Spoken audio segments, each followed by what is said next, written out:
Today, I have an honor to interview Mariana Gariazzo. She's the president of Chicago Flute Club and a faculty member of University of Illinois, Chicago. Hi, Mariana. Hi, Gabby. How are you? Many flutists have this question. What are different types of vibrato and which one should we use varying the piece we're playing? Oh, wow. That's a fascinating question. Well, the different kinds of vibrato, I can make an analogy, and it would be something like trying to define how many colors are there in the world. There's infinite types of vibrato, right? But maybe I can kind of tailor a little bit more the question to what is a desirable vibrato, right, in the flute.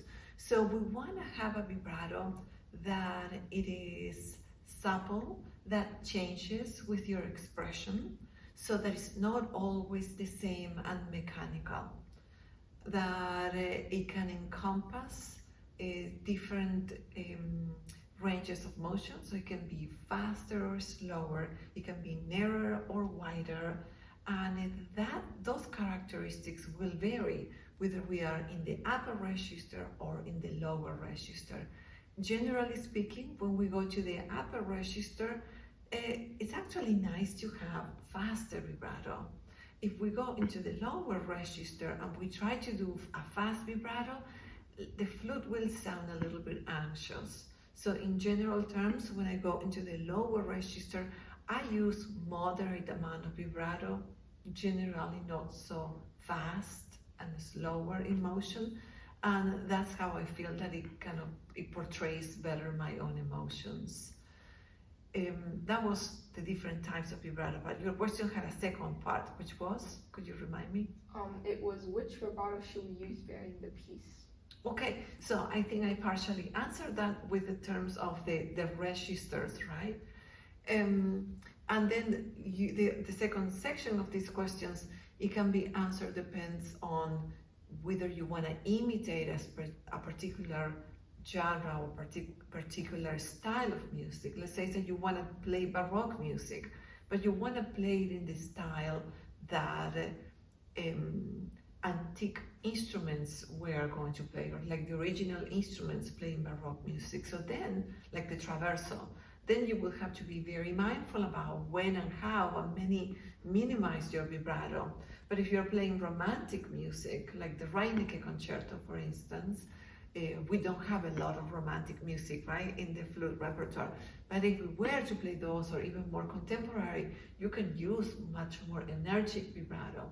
So the vibrato will change, as you pointed out, according to the historical period, the type of composer, or the piece that we're selecting to play.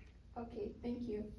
As we know, Chicago Flute Club holds a lot of competitions, master classes, and many other activities. Mariana, can you give us a little bit more details about it? Yeah, absolutely.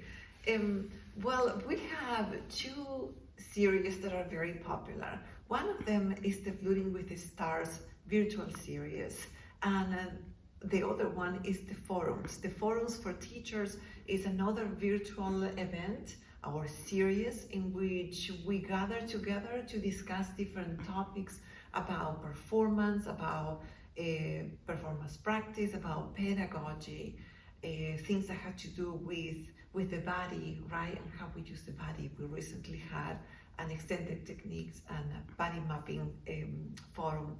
So those two series that are mainly online were developed in 2020 out of the pandemic, the historical pandemic that we all overwent. And so that was a resourceful way to say, how do we keep serving our members, even though we cannot be together in the same room? So it's a silver lining of the pandemic that we are continuing to cultivate, and it allows us to connect with people all around the world. So all of a sudden we could be Zooming with the principal of a major orchestra in Europe or in Asia or somewhere in Latin America. So it has been a wonderful way to connect with other mind-like flutists and also to provide members from all across the world opportunities to keep learning and to keep being inspired by the flute. In addition to our online events, we also have in-person events, and those ones we typically have 2 per year. And sometimes, of course, that falls into a festival. So the Chicago Flute Club has a big festival, usually bringing in a superstar here in Chicago. And that is happening every other year. And as you may know, because you participated in a couple of them, we also have many competitions. We have the student competitions that happens every year. We have the Guyala International Piccolo competition, and we have the Donald Peck International competition too. So we keep ourselves busy.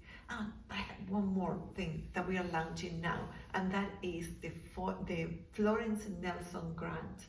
We are launching a new initiative for musicians that would like to contribute and grow in the field of arts administration.